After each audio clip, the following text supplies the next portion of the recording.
শুভ সকাল আমার প্রিয় বন্ধুরা, তোমরা সবাই কেমন আছো একটু কমেন্টে জানিয়ে দিও। তো সকাল সকাল শুরু করে দিলাম আজকের ভিডিও। তো যাই হোক, দেখতেই পাচ্ছ এখানে আমার যে তুলোগুলো ছিল এতদিনও শুকাতে পারিনি, তুলোগুলো বৃষ্টির জন্য। যাই হোক, আজকে এই দেখো সিঁড়ির মধ্যে আমি রোদে দিয়ে রেখেছি, তার মধ্যে চলে গেলাম রান্না করার জন্য। আর এখানটায় দেখো একটু শাক কেটে নিয়েছি, এইগুলো লাল শাক বলে নাকি, ডাঁটা শাক আর কি। যাই হোক, তো তারপরে একটু আমার হাতে দেখতে পেলে কারি পাতা, তো একজন দিদি আমাকে দিয়ে গেল যেগুলোকে বড়া করে খাই, যার জন্য আর কি আমি একটু চাল ঠালগুলো ভিজিয়ে রাখলাম, তো সেটা দিয়ে সকালবেলার খাওয়া হবে আর কি।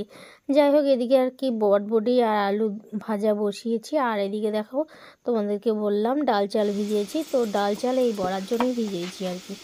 তো এখন যে ধুয়ে নিয়ে আসলাম ডাটাগুলো, তো ডাটার শাকগুলো আর কি। তো যাই হোক, এই লাল শাকগুলোকে আমি এখন কেটে নেব সুন্দর করে। আর হচ্ছে জানো তো, কয়েকদিন মানে হচ্ছে আগের দিনই আনা আর কি। তো হাওয়া বাতাসে এমন হয়ে গেছে না, কাটাই যাচ্ছিলো না আমার শাকগুলো, তবুও আর কি একটু জোর জবরদস্তি করেই আর কি কেটে নিলাম আর কি। যাই হোক, কারণ হচ্ছে আমি এতটা কষ্ট করি না রান্নার জন্য। যাই হোক, আমার এই ডাঁটা শাকটা খেতে ভীষণই ভালো লাগে, তার জন্যই আর কি একটু কষ্ট করে করে নিলাম আর কি, কেটে নিলাম। যত কষ্টই হোক না কেন, মানে কষ্ট তো না, শাক কাটতে তো কষ্ট নেই না, আমার তো শাক কাটতে ভীষণই ভালো লাগে। মানে দেখা যাচ্ছিলো যে কাটাই যাচ্ছিলো না, এতটা শুটা হয়ে গেছে।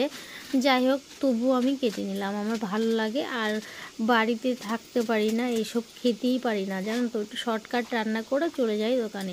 তার জন্য আজকে বাড়িতে আছি যখন, তার জন্যই আর কি এই কষ্টটা করা, খাটনিটা করা আর কি। যাই হোক, তো শাকগুলো দেখে আর ফেলে দিতে ইচ্ছে করছিল না, তাই একটু ধুয়ে কেটে নিয়ে এখন রান্না করব আর কি।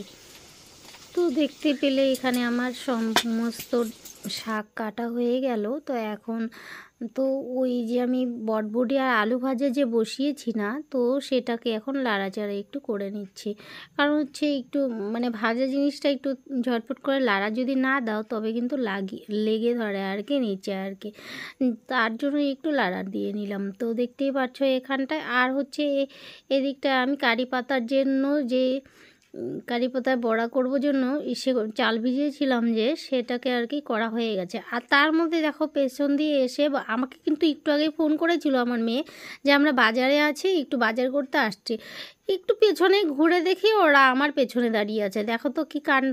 যাই হোক, চলে এসে এই দেখো আসার সঙ্গে সঙ্গে বড়া নিয়ে, মানে এই কারি পাতা বড়াগুলো যে করলাম, তো সেগুলো নিয়েই খাওয়া শুরু করে দিয়েছে। আর কি বলছিল জানো তো, ও বলে 2 দিন থেকে না খেয়ে আছি,